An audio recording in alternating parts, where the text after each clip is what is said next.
Korça është ndruar këtë fundjavë në një nga destinacionet më të kërkuar të turistëve, të cilët kanë mbritur prej qyteteve të ndryshme të Shqipërisë, por edhe nga jashtë vendit për të përjetuar atmosferën e festave në juglindje.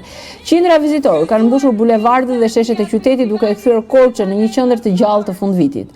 Turistët e huaj, kryesisht nga Greqia, thonë se Korça është kthyer në një traditë të përvitshme për ta.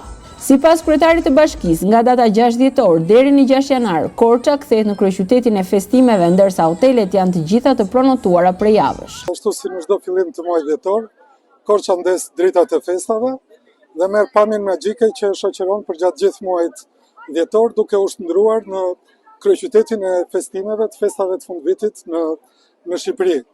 Atmosfera është magjike, por nuk është vetëm atmosfera që sjellin dritat e zbukurimeve, por është edhe një kalendar i pasur me aktivitete që do të na shoqërojnë përgjatë gjithë muajit dhjetor dhe ditëve të para të janarit. Besoj që edhe këtë dhjetor, ashtu si dhe vitet e tjera, do të kemi shumë vizitorë, miq, edhe vizitorë të ndryshëm nga qytetet tjera Shqipërisë dhe nga jashtë Shqipërisë që do të zgjedhin Korçën si destinacionin e pushimeve dhe festimeve të tyre. Ka kohë që të gjitha kapacitetet akomoduese të Korçës janë rezervuar, janë shitur, janë prenotuar dhe shpresoj që, siç thash, kemi një atmosferë magjike që të na shoqërojë përgjatë gjithë këtij muaji.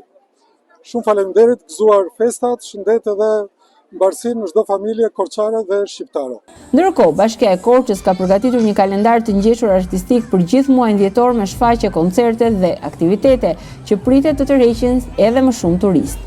Në sfond të festave kulmoi dhe ndezja e dritave dekorative që japin qytetit pamjen simbolike të fundvitit.